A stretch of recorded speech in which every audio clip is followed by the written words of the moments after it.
Hello दोस्तों, veterans नमस्कार।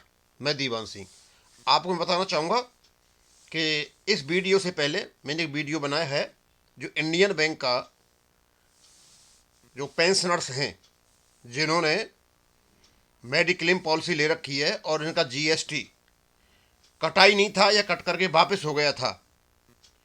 अब वहाँ क्योंकि केस हार चुके हैं और जीएसटी का अमाउंट जमा होना है और 13 तारीख को इंडियन बैंक का होना है, उसका मैंने एक वीडियो बना दिया है।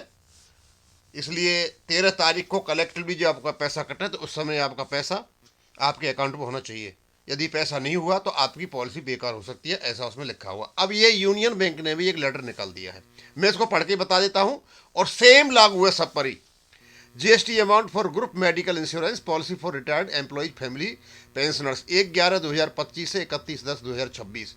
We draw your attention to the staff circular number इतना 28/10/2025 where National Insurance Company Limited NICL has communicated that all member banks are required to remit the premium strictly in accordance with the interim orders of the Honorable High Court of Kerala.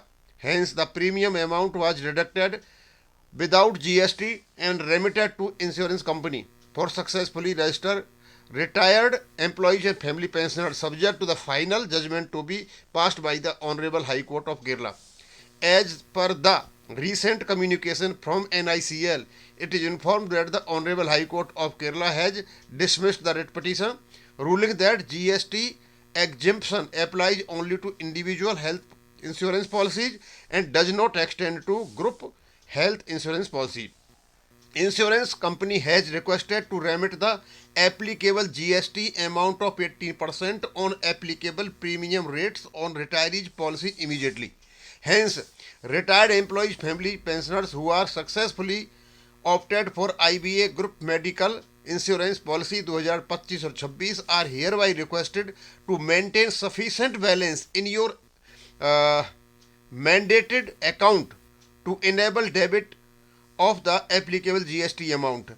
Please note that the following important points: non-availability of sufficient amount or any failure in debit for reasons outlined in staff circulars referred above will lead to short payment of the premium and may impact insurance coverage for the policy year 2025 और 26। यदि नहीं करोगे तो आपकी जो policy आपने ले रखी है वो उसमें डिफेक्ट पड़ सकता है।